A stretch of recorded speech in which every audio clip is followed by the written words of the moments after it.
You know, these are issues for young white men growing up to deal with the issue of toxic masculinity, which we've talked about in the era of Me Too. This is a boy who goes to work at a job before school at 6:30 in the morning. His parents are divorced. They don't live together.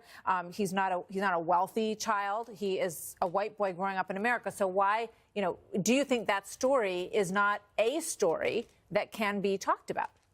Martha, after reading the story, I came away knowing nothing that I didn't already know, okay?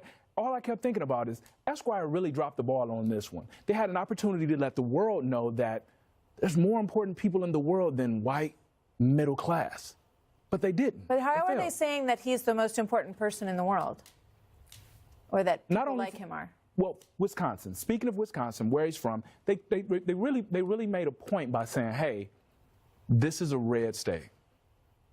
But they could have did more. That's more of the same.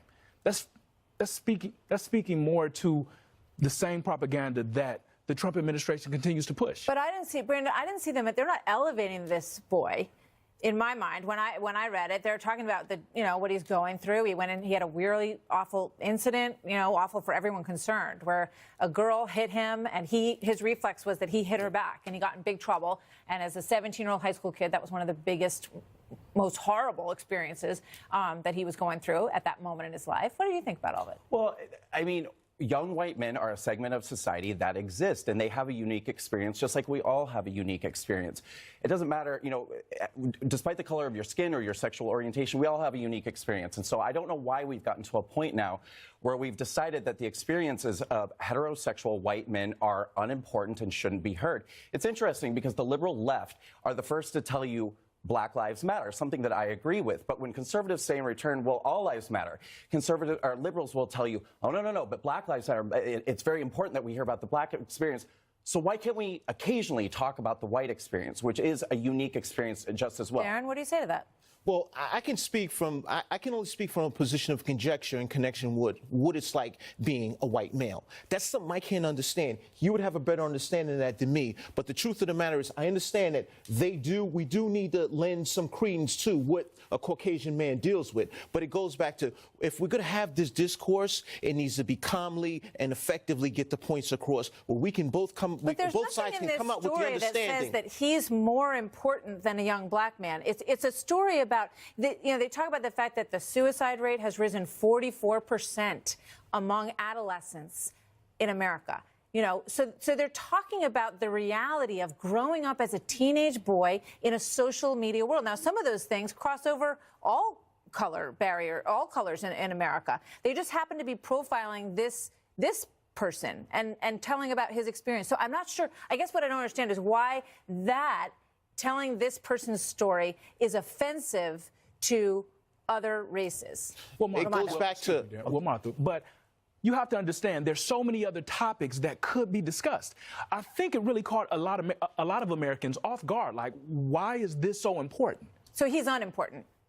There are other stories that are more important. See, it's necessary to have the conversation. Right now, the suicide rate is highest among white men. It's at 78%. Which is a story. That's a huge story. There's a crisis happening in America. I agree, but you have to take into consideration that's a crisis. You have more Caucasian men in this country. No, but they're talking about the percentage. Right. But when you look at the number of Caucasians that do commit suicide, absolutely, it is an issue. But it goes back to what we're addressing here with this article. I think that he has a right to his day, and his parents have the right to their day to discuss this, because this is a young man that's in crisis. He's a Midwestern kid, and they wrote a story about him. And he's in crisis. There's going to be lots of stories that are written about other young people and their experiences as they grow up in America. I want to play this soundbite from Howard Schultz. Because this also got a lot of backlash, and I want to get your thoughts on this. Let's watch. As somebody who grew up in a very diverse background as a young boy in the projects, I didn't see color as a young boy, and I honestly don't see color now. Raimondo is shaking your head. Why? Because it's so dismissive. It's more of the same. It's a plain out cop-out. Why? That's the last thing we need in America right now, is someone to say, I don't see color. No, we need to see color. We need to see color. We need to understand that But color. Martin Luther King said that he didn't want to judge people by the color of their skin, but by the content of their character. He also said that he wanted to see a future where there wasn't discussions about white power and black power, but about human power.